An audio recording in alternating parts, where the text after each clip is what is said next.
Hello, my name is Toya Witherspoon. I'm an eighth grade social studies and language arts teacher at East Forsyth Middle School in Kernersville, North Carolina. We are a part of the Winston-Salem Forsyth County School District. You might be saying to yourself, I have heard of that school district before. Where have I heard of that school district before? Some of you are really close to us. Others, you may be a little further away, but you may be like, you know what? I've heard something concerning that school district. Well, you're absolutely right. You probably heard in so many headlines right before the 25-26 school year that our district was in debt over $45 million. That's right, you heard it. You read about it too. Over $45 million. One might say to themselves, how in the world could a school district be in that much debt? You better believe we asked the same questions.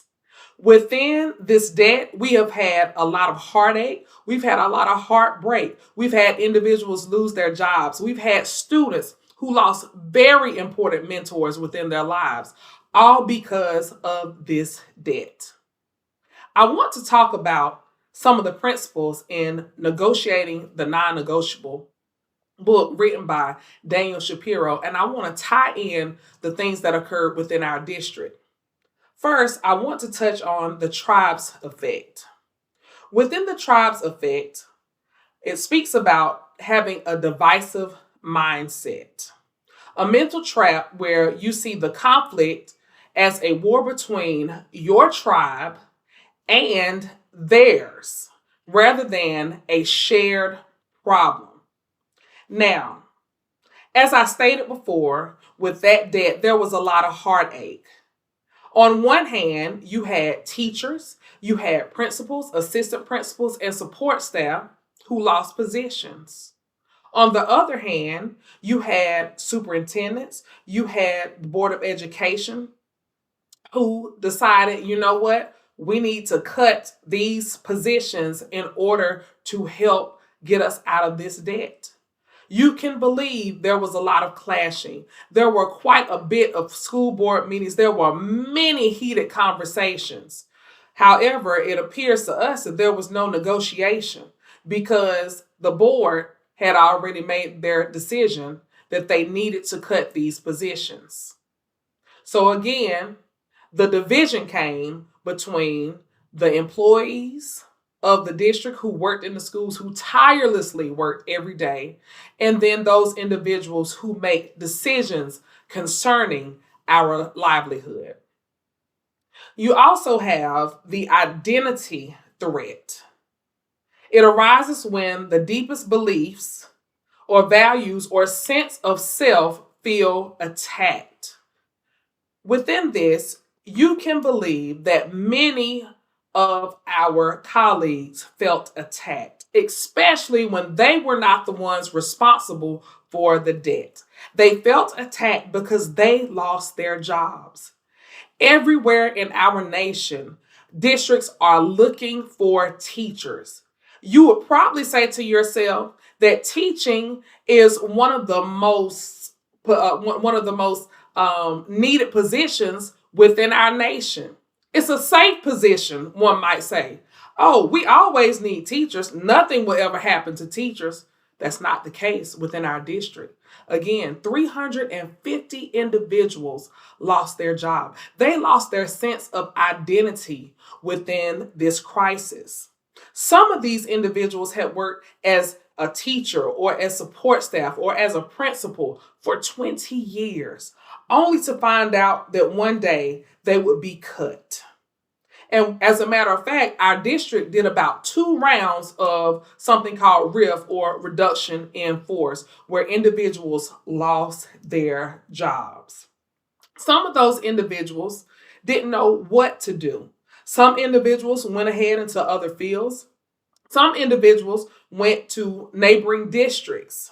However, the pain of losing your job will never leave, especially when you've built bonds and relationships with students.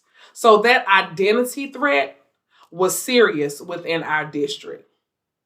Also mentioned within the tribe's effect is the adversarial stance. It leads to viewing the other side as an enemy or interpreting their actions as malicious. Again, you can only imagine how individuals within our district felt. Of course, they felt attacked. Of course, they felt like the adversary was the board, in addition to the CEOs or CFO of our district.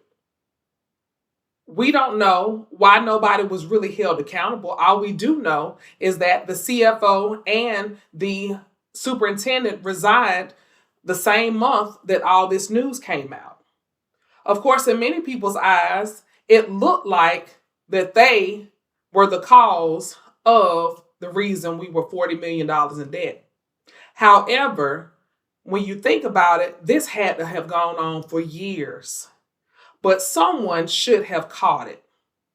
Again, the adversary seemed to be the board for removing those positions, and it seemed to be the superintendent and the CFO who resigned. Because who had to deal with that? The staff and the students. They had to deal with the heartache of those positions now being no longer within our district. Shapiro also talks about the concept of vertigo, getting lost in the emotional frenzy and losing sight of the real goal. Well, the goal, of course, obviously, you should know, is to get our district out of debt. It is also to bring some of those individuals who lost their jobs back into the district. But you can only imagine some of those individuals who lost their jobs. Why would they want to receive a call back from the district? They might be scared, again, to even take the job. Why? Because could it happen again? If there were years and years of misusing funds, or if there were years of people not calculating things correctly, the CFOs not being thoroughly investigating the funds, of course, this would lead to confusion, and it will lead to doubt within the district. So the effect of vertigo, of the mind always racing and the pointing fingers and all the questions, that's a reality. What I can tell you today, thank God, our district is now only about $10 million in debt, thanks to so many community partners who felt the need to raise money so no other individuals would have to lose jobs. As a matter of fact, we will actually close a couple of school buildings within the upcoming school year. All these have a horrible effect on our students, on our staff, on our admin. So in closing, I want us to think about when we negotiate, how it changes the lives, how it affects negatively or positively the lives of other individuals.